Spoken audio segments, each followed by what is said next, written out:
Daily Trust News Center, this is the News Hour.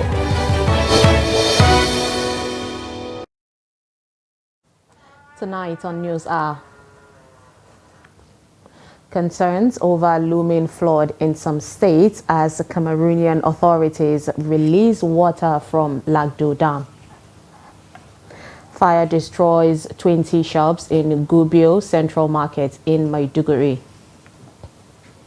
NNPP BOT suspends 2023 presidential flag bearer Rabiu Kwankwaso as NEC ratifies expulsion of BOT chair.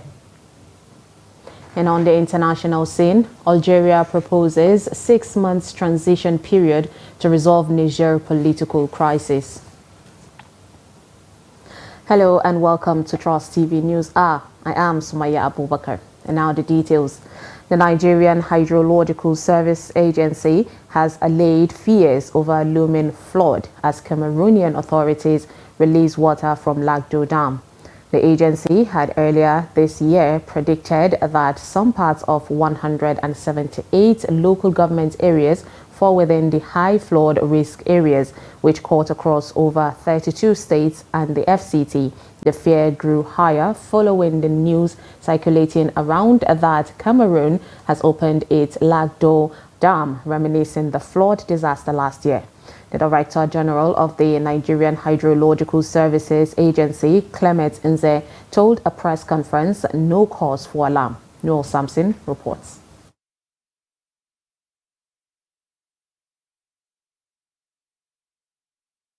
There have been fears of impending floods throughout the country since the Nigerian Hydrological Services Agency predicted that there will be flooding in parts of the country. Specifically, the agency predicted that some 178 local government areas that fall within the high flood risk areas, which cross across over 32 states and the FCT, were at risk of flooding. This caused fear among residents of those areas. This fear escalated recently following the news that the Cameroonian authorities commenced release of water from Lagdo Dam by 14th of August 2023.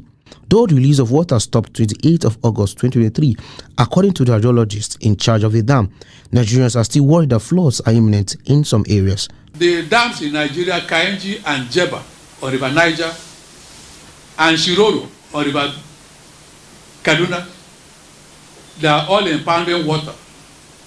No release of water from any of the dams within Nigeria.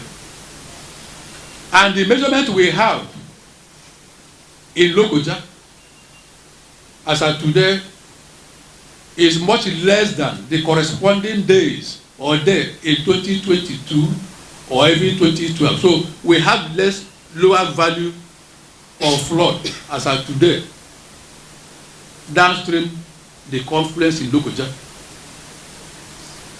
Though Makurdi value is a bit high compared to the corresponding date in 2012 or 2022, but there's no cause for alarm. And then in Niamey, Niger Republic, the flow level there is not by about 4.30 meters. It is when it will, from normal, it goes to yellow threshold, from yellow to orange, from orange before it goes to red. So it is still far away from anything to cause alarm to Nigeria. So Malanville in Benin Republic, I'm talking about analytical station which we also monitor. Malanville is Benin Republic. From Niamey, it comes to Malanville before Nigeria. The flow level is quite normal.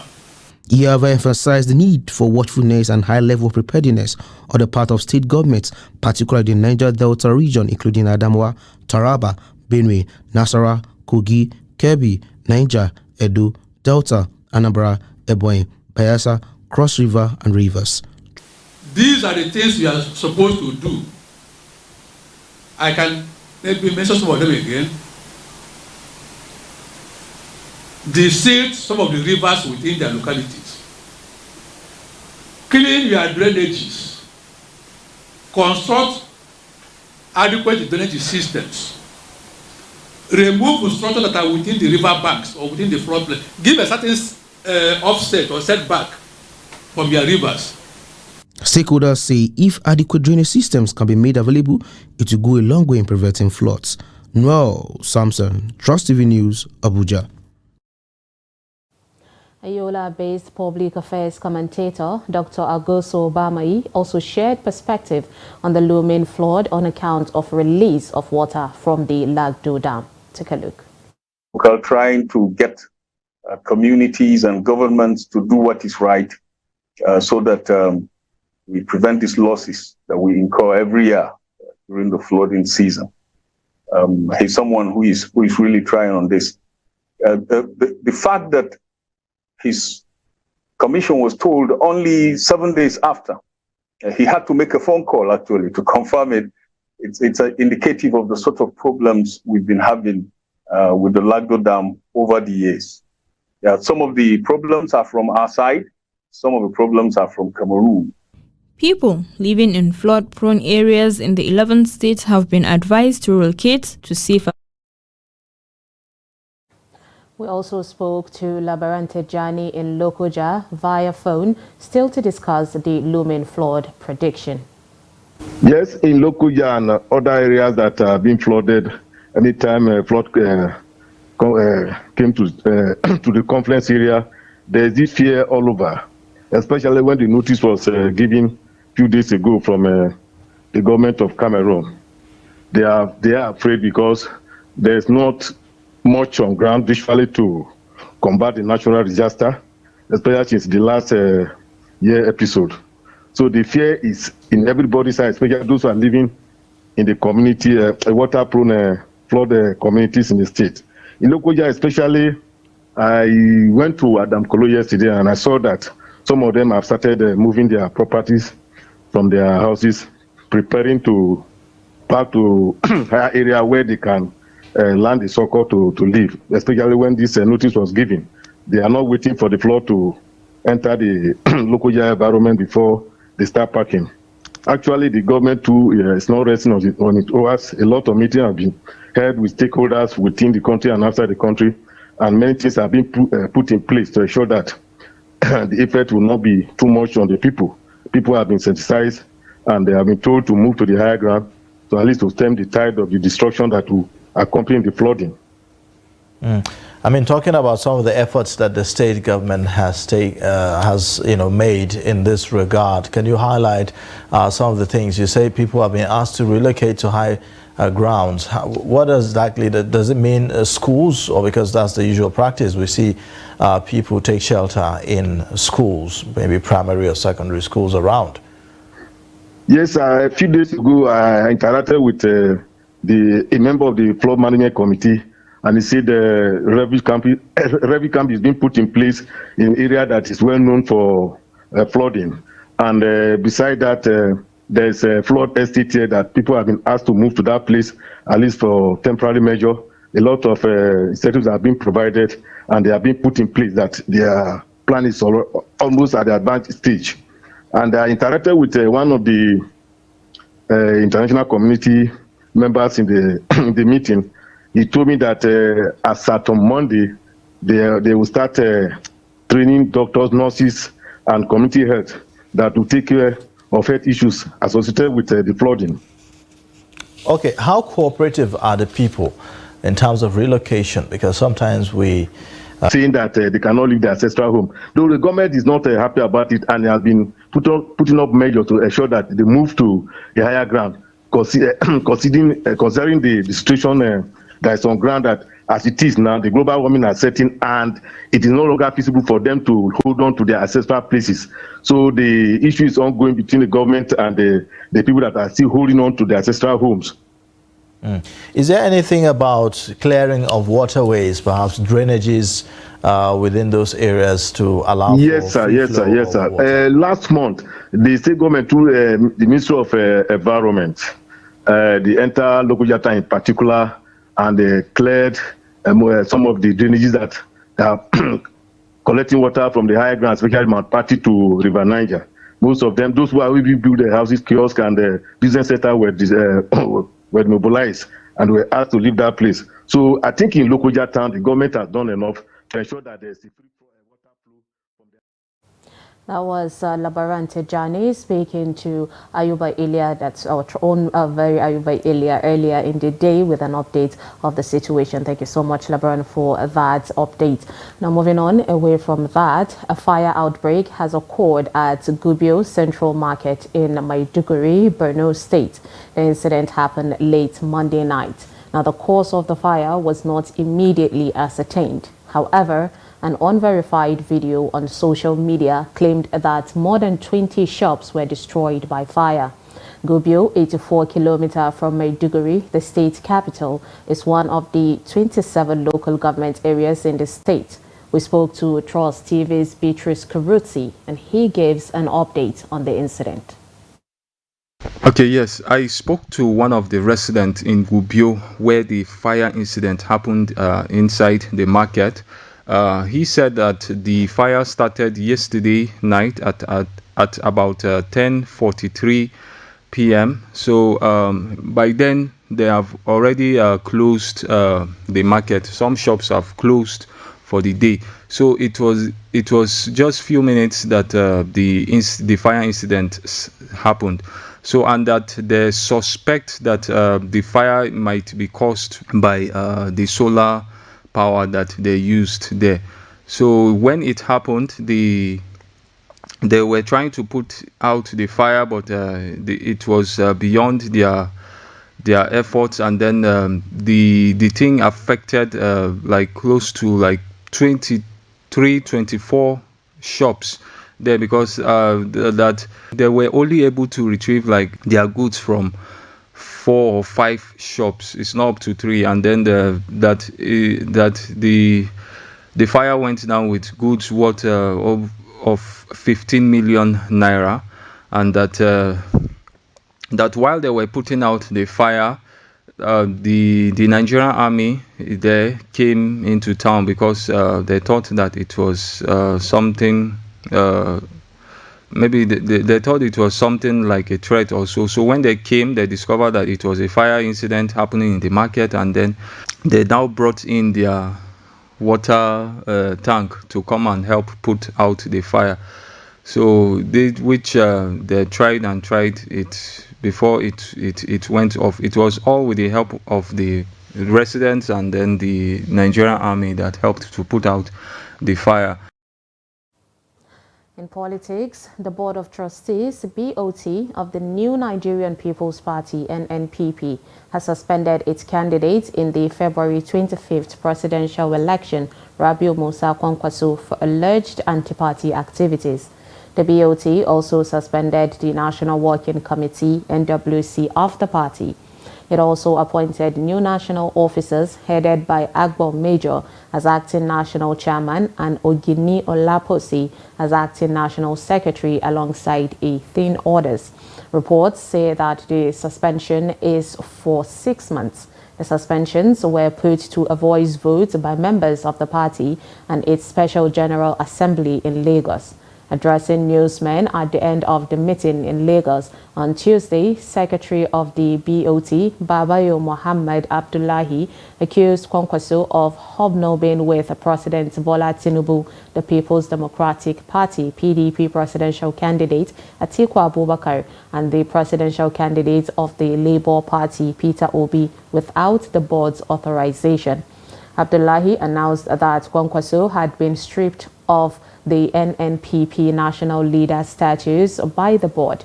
The secretary of the BOT said the purported suspension of the NNPP founder was a flagrant, gross violation of the party's constitution. Meanwhile, the national leader of the New Nigeria People's Party, Rabiu Musa Kwankwaso, was conspicuously absent at his party held its National Executive Committee meeting in Abuja on Tuesday to ratify the expulsion of the chairman of the Board of Trustees, Boniface Aniobonam, and the National Publicity Secretary, Agbo Major, and 14 others. The NNPP has been rocked by crisis recently as its National Working Committee dissolved 7 state executive committees, as well as the founder and chairman of Board of Trustees, Boniface Aniebonam, and the National Publicity Secretary, Agbo Major. The meeting had the Governor of Kano State, Abba Kabir Yusuf, and the Speaker of the Kano State House of Assembly, Jibrin Falgore, in attendance. Daily Trust gathered that a parallel meeting of the purported expelled members was being held in Lagos.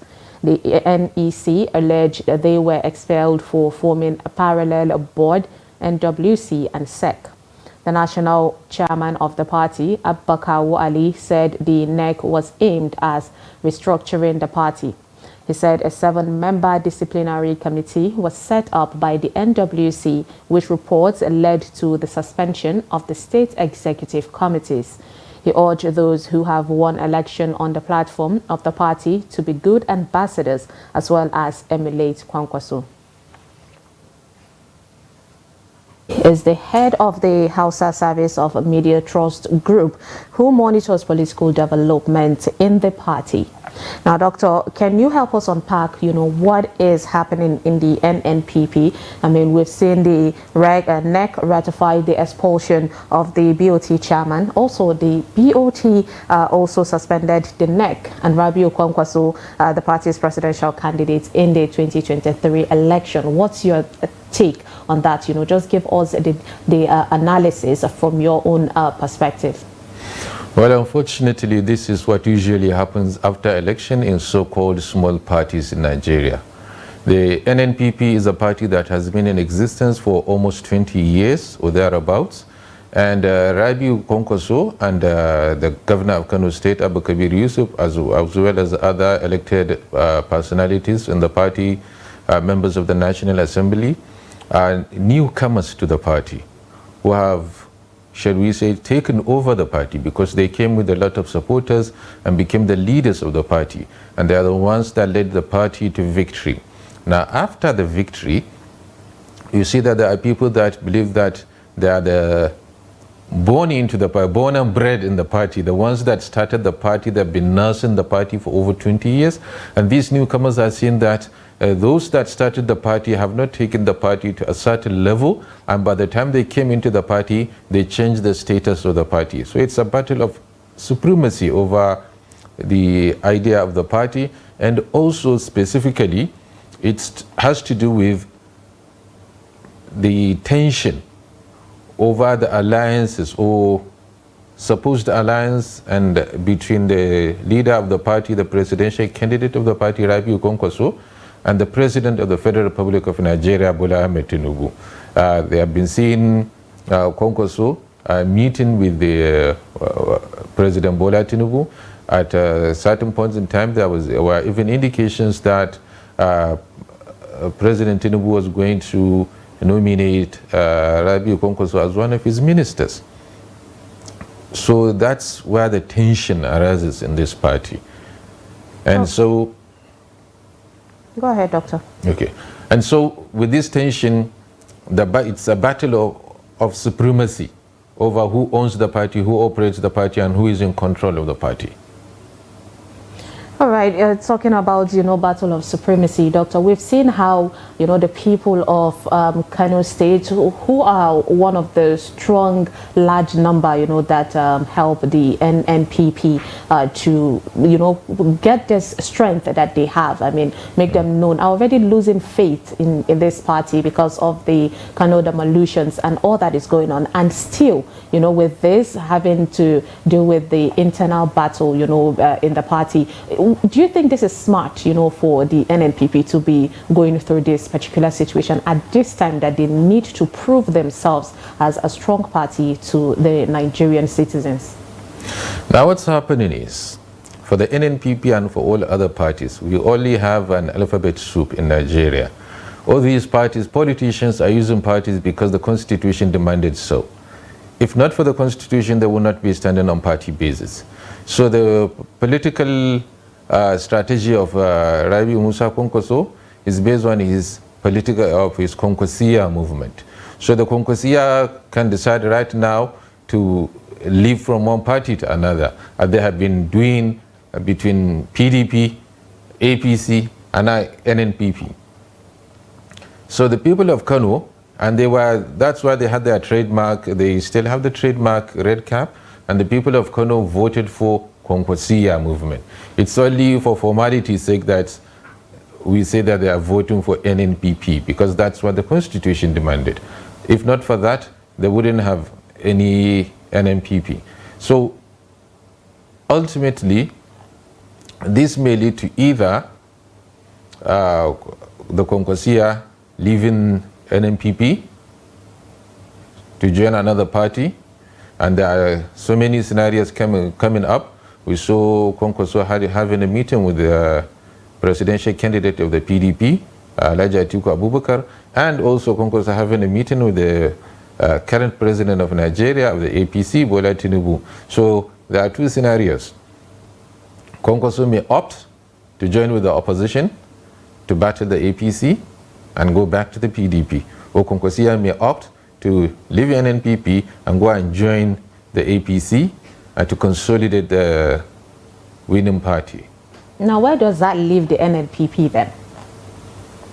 So that means the NNPP probably, the NNPP will still remain as it had always been before. Truth be told, a lot of Nigerians didn't know of the existence of the NNPP before Konkwasiya moved into the NNPP. All right, Doctor, a quick one. Lastly, now, what do you think would be, the best solution for this battle happening between, in the NNPP party? I mean, as a political development analyst, someone who actually monitors this kind of situation, what do you think is the best outcome for this to be a win-win situation for both Rabiu Kwankwaso and the NNPP? Now, I think what would be a win-win situation is for both sides to come together and understand that both sides needed one another. So they should come together and decide to leave amicably. Some of them had to relax some of their conditions, and the other side also had to concede some conditions, and then they will come to a settlement. All right, thank you so much, Dr. Maude Gwadebe, for joining us tonight. He's the head of House of Service and of Media Trust Group. Thank you so much, and he monitors. Okay, away from that one, the Zamfara State chapter of the People's Democratic Party, PDP, is calling on the former governor of the state, Abdulaziz Yari, to, as a matter of urgency, clear himself of the allegation leveled against him by a staunch supporter of the All Progressive Congress, the APC, Anas Anka, that the former governor contracted him to bribe members of the State Assembly to commence impeachment moves against Governor Dawuda Lawal. The PDP made the call while reacting to an alleged recorded audio conversation of Anka discussing the plans of the APC to take over power from the ruling PDP in the state. The report. In the reaction, the PDP also calls on the National Judicial Council, NJC, to launch a full-scale investigation into claims that the Zamfara State Governorship and State Assembly Election Petitions Tribunal has been induced to deliver judgment in favor of the APC. The PDP also appealed to the Department of State Services, DSS, to invite Anas Anka for questioning over the allegations which they believe are capable of causing chaos and disorder in the state. His Excellency, in the same vein, the audio clip revealed how Anas Anka made damning allegations on the judiciary, particularly the judges of the tribunal, who he unequivocally stated were induced to issue advance judgment in favor of the IPC long before the day of judgment is announced by the tribunal. The ruling party also asked the state lawmakers to reconvene immediately to institute civil litigation against Anas Anka for defamation of character and malicious intent. The Zamfara PDP chapter said it is committed to promoting good governance in all tiers of government and reaffirmed its loyalty and commitment to Nigeria's project. We remain grateful to Allah subhanahu wa ta'ala for gifting us with a leadership that has already started making impact in the person of His Excellency Dr. Dawuda Lawal. Because of his visionary style, we have already started making the difference in the lives of citizens of Zamfara State. We wish to reaffirm our total commitment and loyalty to the programs of the federal government in line with Mr. President's transformation agenda. It says the party remains resolute in supporting the policies and programs of the federal government in line with President's transformation agenda.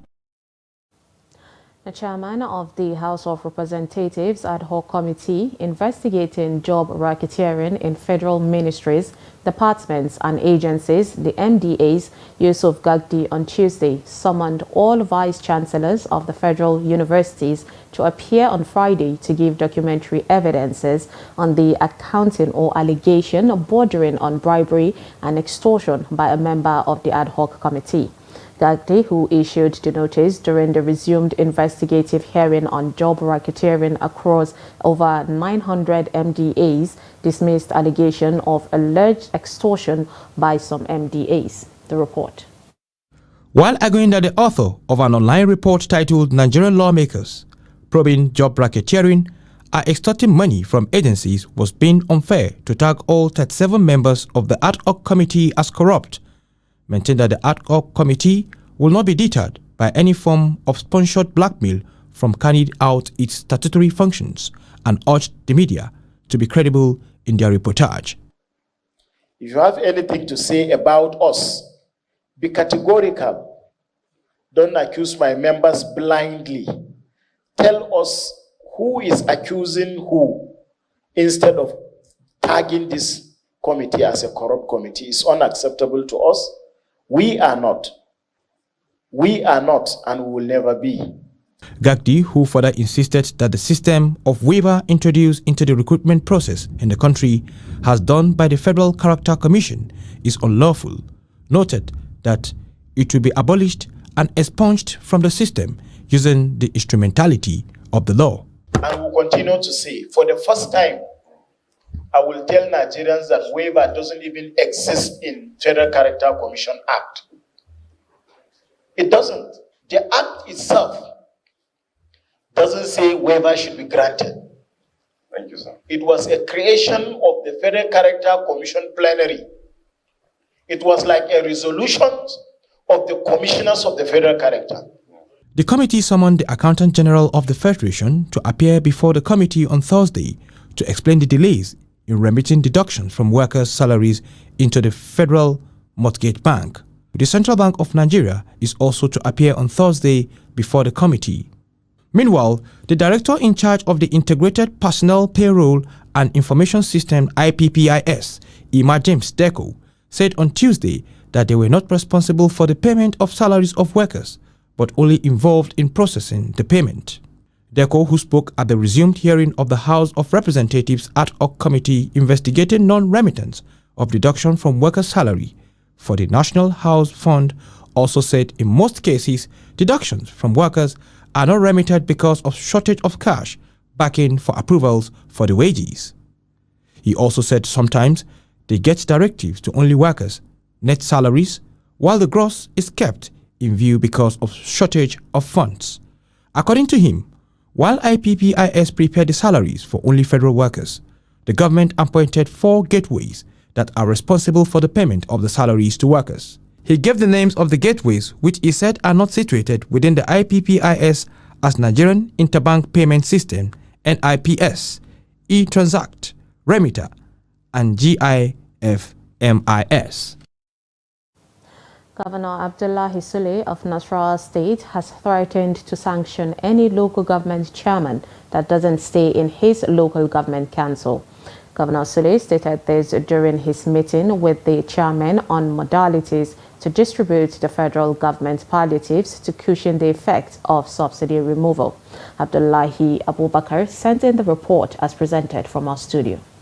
Addressing the chairman, Governor Abdullahi Sule frowned at the attitude of one of the local government chairmen, whom people of his area often complained of being absent.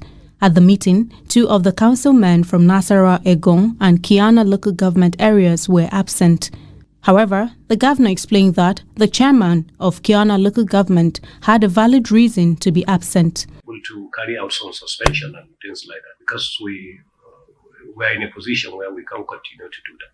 So I pray he feels better, and I hope that will take correction from there, because it's the people who are complaining. And they clearly said, I will not see him at this meeting. And he's not there, so it's not a good thing. Speaking on the palliatives, Governor Sule said the state will receive cash of 4 billion naira and grains worth 1 billion naira to be distributed to the people of the state. He said nothing out of either the 4 billion naira cash nor the 1 billion naira grains have been distributed, but noted that government has just distributed a little above 3,000 bags of rice to the public. We have not started the palliatives yet. What we did was that we started by the five trucks which we received free, because the 5 trucks the central bank just gave every state free. So we took those. Now we are trying to buy the remaining palliatives. So those ones that are free, I said, let us repackage them into 7.5 kg. And that's what we are given. Governor Sule, who said government is ready to ensure that the palliatives go round the residents, directed the local government chairman to collaborate with the Committee on Palliatives to develop modalities for equitable distribution of the palliative. Earlier, Governor Sule had sworn in 20 special advisors, chairmen and members of the State Independent Electoral Commission, Local Government Service Commission, State College of Agriculture, Science and Technology, with call on them to be committed in the interest of the state. You're watching the news on Trust TV. Coming up, we'll take a look at imperative of water sanitation and hygiene. This and more after the break. Stay with us. This is Trust TV, documenting the Nigerian story.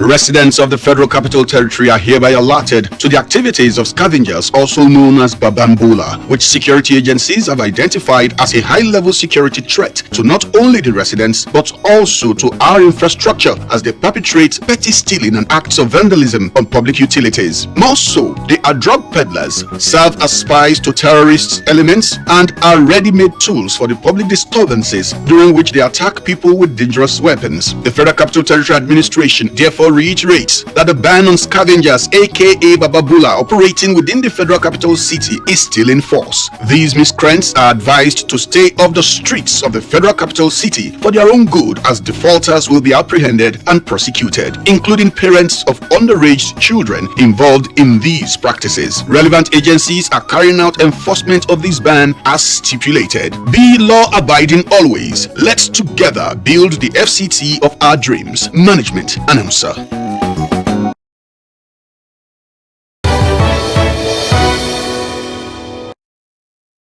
Welcome back. If you're just joining us, this is News Hour on Trust TV. Here is a recap of our top stories. We brought you concerns over looming flood in some states as Cameroonian authorities release water from Lagdo Dam. And fire destroyed 20 shops in Gubio Central Market, Maiduguri. Now moving on to more news, President Bola Ahmed Tinubu has approved the appointment of a new board and management team of the Niger Delta Development Commission, the NDDC. A statement signed by a special advisor, media and publicity, Ajure Ngalale, said that the board and management team members are Chiedu Ebie, Chairman Delta, Dr. Samuel Obuku, Managing Director, CEO, Bayelsa, Boma Iyaye, Executive Director, Finance and Admin, Rivers, Victor Antai, Executive Director, Project, Akwa Ibom, Ifedayo Agbegude, Executive Director, Corporate Services, Ondo, Senator Dimaro Denyambofa, State Representatives, Bayelsa, Abasi Ndikan Nkono, State Representatives, Akwa Ibom, Monday Ibuya, State Representative, Delta, Tony Okocha, State Representative, Rivers, Patrick Aisoweren, State Representative, Edo, Kyrian Ugebu, State Representative, Imo, Victor Kolade Akinjo, State Representative, Ondo,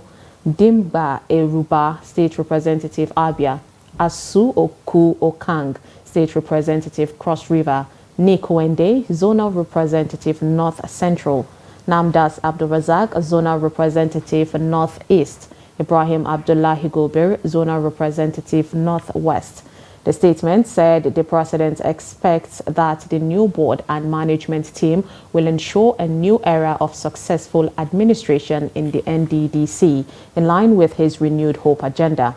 All of the above listed appointments takes immediate effect.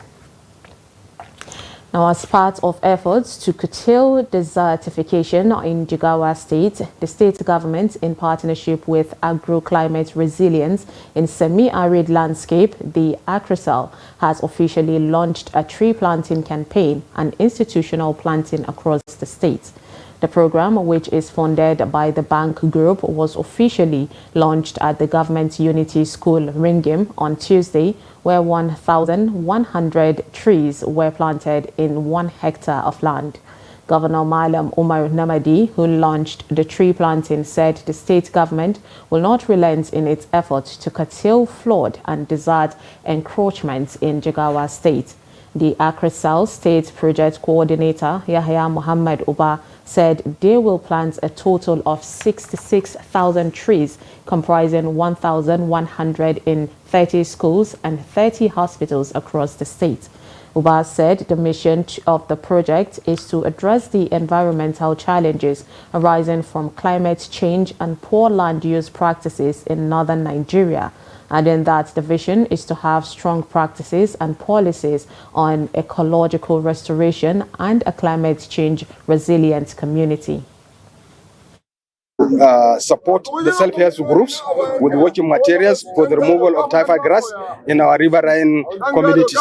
This will definitely help us to allow for the free flow of water in these areas, so as to ensure that the flood did not occur in these riverine areas. Secondly, it is also our objective to plant tree in every official occasion of government. This is to ensure that we have reduced the issue of desert encroachment in our society. Flag of today mark the essence of this commitment, and it signal the take-up of this program. On this way, come back from holidays, we want to ensure that we give them the trees. Each student should get a tree, and we are going to monitor that program judiciously. Is to prevent our environment, have a safe environment, and have the purpose of preventing our state for this flooding in general.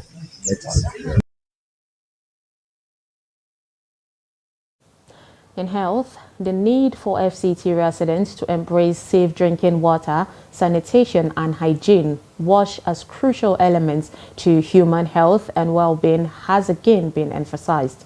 It was at a sensitization where stakeholders said the Safe Water Initiative or Safe Wash Initiative is not only a prerequisite to health, but contributes to livelihoods, school attendance and dignity, while at the same time helping to create resilient communities living in healthy environments. Noel Sampson has more of the details.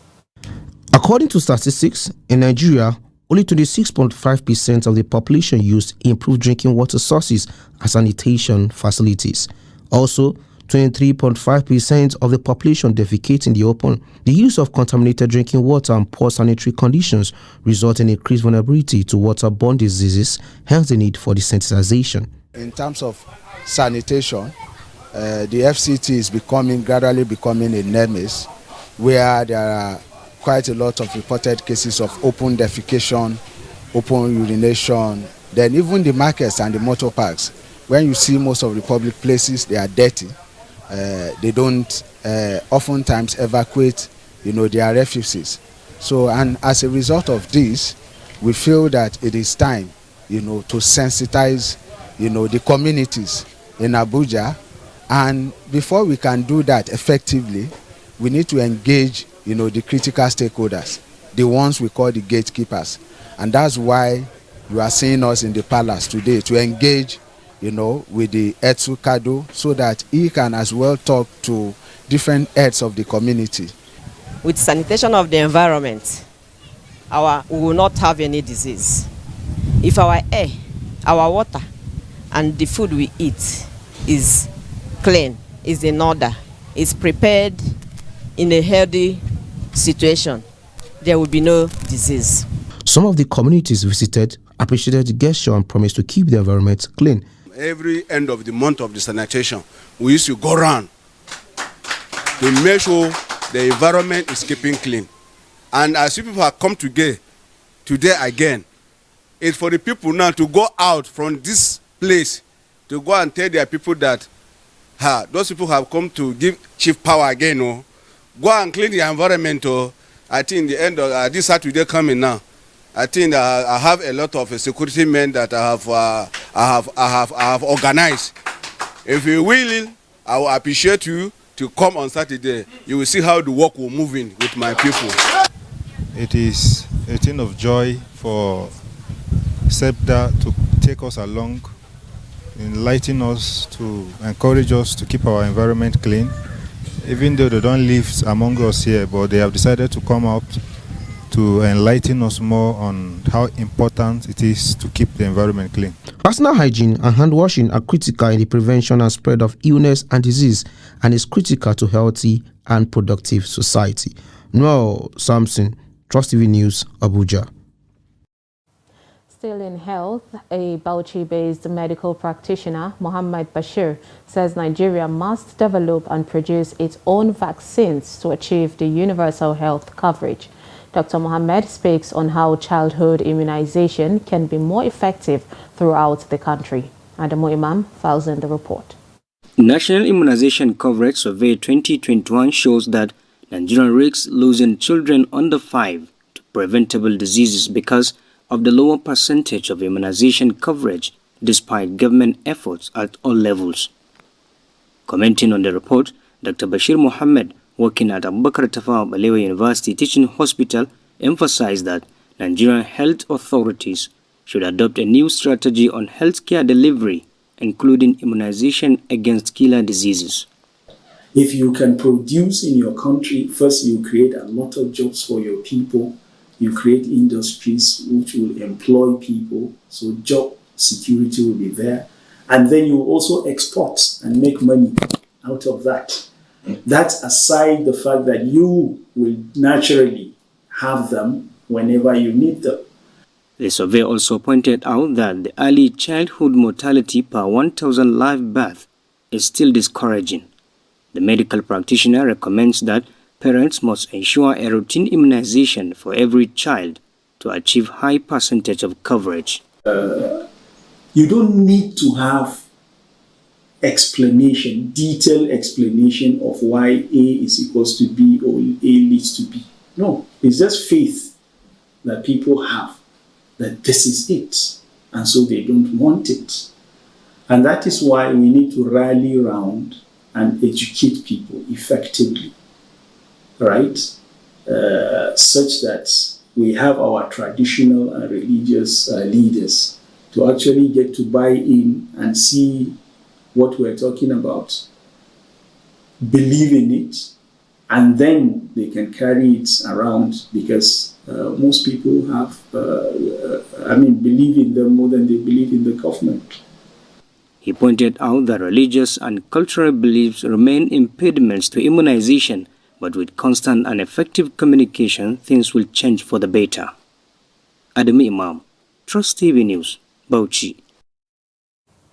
The management of Media Trust Group on Monday held a career talk on practical journalism and ways to acquire jobs in an ever-growing multimedia industry. The career talk, which was held at the Postgraduate School of ABU Zaria, was attended by students and staff of the Department of Mass Communication of the university. The report. The editor-in-chief Daily Trust newspaper, Naziru Abubakar, said the aim of the career talk was to encourage students in the media career path with a view to guiding them into the global trend of modern journalism. He stated that the Media Trust Group, the owners of Daily Trust and other trust titles, as well as Trust Television and Trust FM, is a multifaceted media group that has a social responsibility of grooming young students in journalism to suit the digital trend of subsequent enrollment into the mainstream media practice. The whole essence is to widen our collaboration with different institutions, and also to give the students opportunity to learn more from what we do. Abubakar noted that the initiative will motivate mass communication students across the country to strive harder to meet the industry's requirement. He assured that those aspiring to become practicing journalists will have the opportunity to do so in any of the Media Trust outfit as long as they meet the laid down requirements. Allow them to have the opportunity to start their career with us because we're looking for young talent. Also speaking, the General Manager, Human Resource and Development Service, Media Trust Group, Hadiza Ibrahim Bala, said the company has an initiative where students who excelled with first class are absorbed and retained. She, however, explained that not only first class students are recruited in the company, but also those with experience and special skills like digital know-how. If you have read journalism, there is a lot of opportunity out there for you to practice what you read in school and to be able to work in one of the best media companies in Nigeria.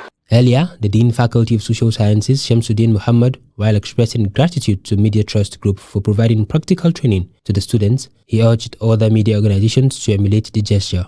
And we are planning to extend this not only to media organizations, also to public relations and advertising firms so that they inform our students what is expected of them. Because the industry is changing. It is very much impactful from what we have learned from them, because we here in school always used to teach them about very theoretical aspects of communication generally. Today there was an opportunity for them to be exposed to how they can have a career choice. Adamu hoped that a more robust partnership could be rolled out between the department and Media Trust Group to enable the department acquire more practical knowledge. Highlight of the career talk was the presentation of Campus Herald newspaper, edited and published by final year students of the institution, to the editor-in-chief of Daily Trust. Isa Ismaila, Trust TV News. The Gombe State Governor, Muhammad Yahya, has directed the immediate closure of local nightclubs, popularly referred to as gala houses within the state. The Secretary to the state government, Ibrahim Njodi, who announced the directive on Monday, said the measures followed a series of complaints from the public. According to the SSG, the enforcement of its closure will reduce uncensored, immoral and criminal activities, as well as security breaches being perpetrated in such nightclubs. The governor has consequently ordered the Nigerian Police, Nigerian Civil Defense Corps and the Operation Hattara to mobilize their personnel to effect the directive and ensure strict compliance. The Delta State Police Command have arrested over 60 gay couples in a marriage ceremony in Delta State. The suspects were subsequently paraded by the Delta State Police Public Relations Officer, DSP Bright Edafe, in Ekpan, Delta State. The police spokesperson said they were arrested while conducting gay wedding ceremony in the state. Edafe said that the operatives of the Divisional Patrol Team attached to Ekpan Division intercepted a male cross-dresser who claimed to be an actor and a model. Upon interrogation, confessed to being a member of a certain gay club and that he was on his way to join his fellow members for a gay marriage ceremony. Acting on intelligence reports, the team raided the said hotel located off Refinery Road, Ekpan, where some suspected gay members were reportedly holding the marriage ceremony. At about 0200 hours, that is at the midnight of 28th of August 2023, the policemen stormed the hotel where about 200 suspects were initially arrested. Majority of them all dressed like females. And the funniest part of it, or rather the amazing part of it, was that we saw two suspects dressed, one as the bride and one as the groom, as you can see. And there is a video recording where they were actually performing their wedding ceremony. Yes, I'm so regretted, and I'm so disgraced with my family. But my family don't know about that I'm a gay. I also regret. That's what I do. I advertise any kind of clothes. I'm an ambassador, I can advertise cream. Whatever agency meets me, they want to advertise their products. That's what I do for a living. So when I was sent an invite on Instagram to attend this award-winning party. I'll be offered an award if I attend this party. That was what they told me.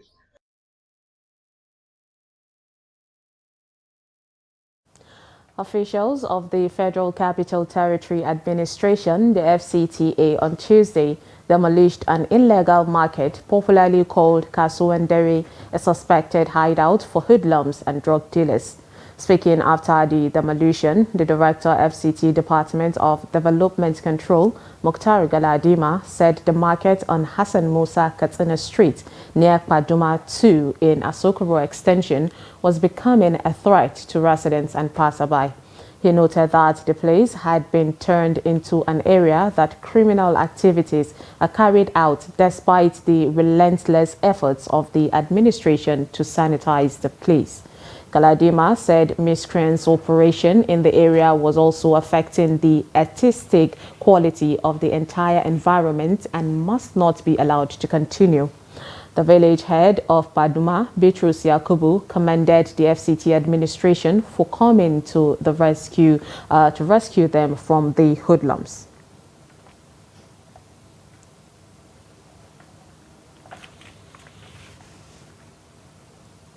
And now from the international scene, Algeria is proposing to initiate initiative to resolve the political crisis in neighboring Niger with a 6-month transition period led by a civilian, Foreign Minister Ahmed Attaf said on Tuesday.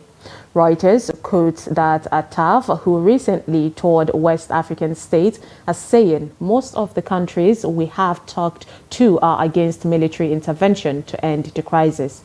West African Army chiefs from the regional ECOWAS bloc met in Ghana last week to discuss a possible military intervention in Niger after members of its presidential guard seized power last month and established a junta.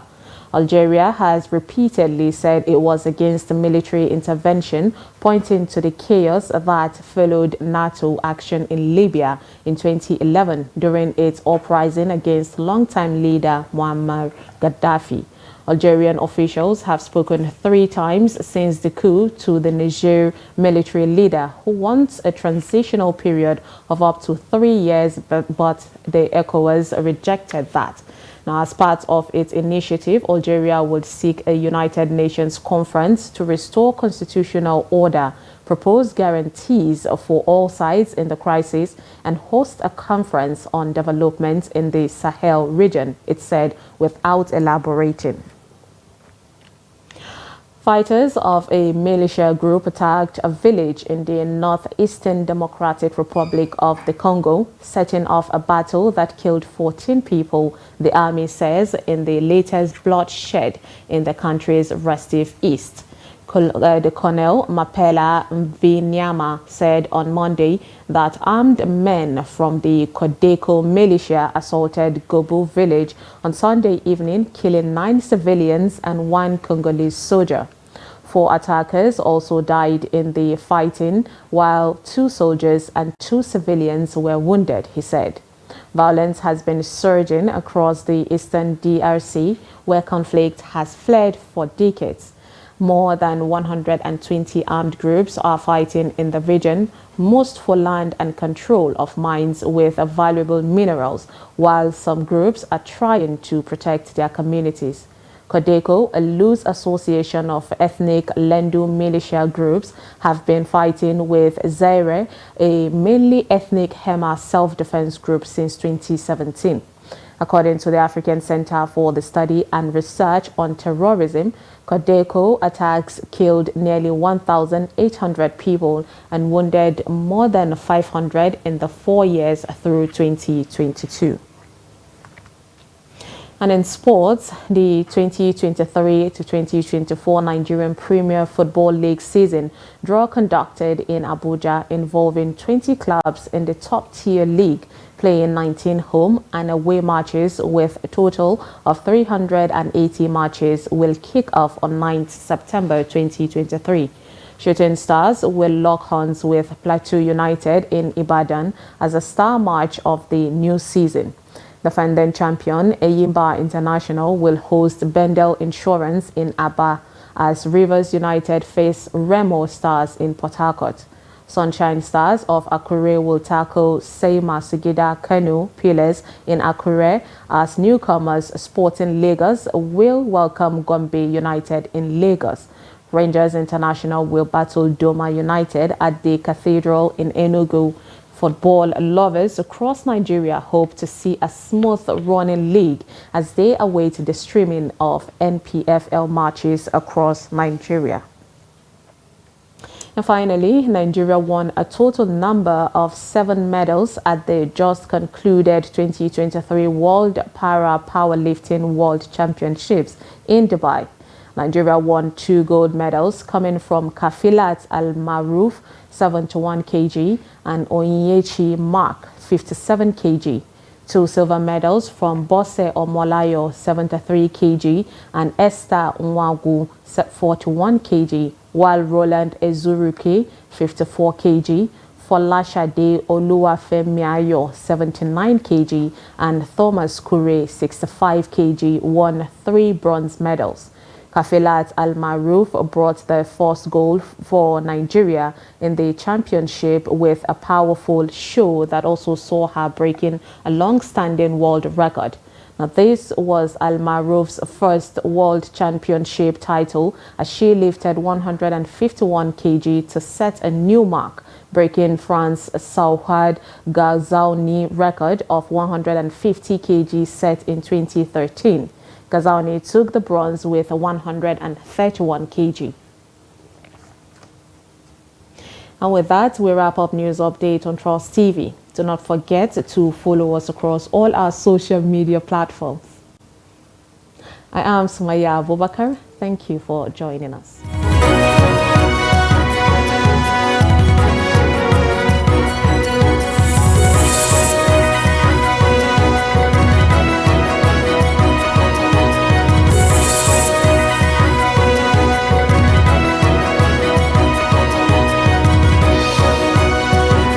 From the Daily Trust News Center, this is the News Hour.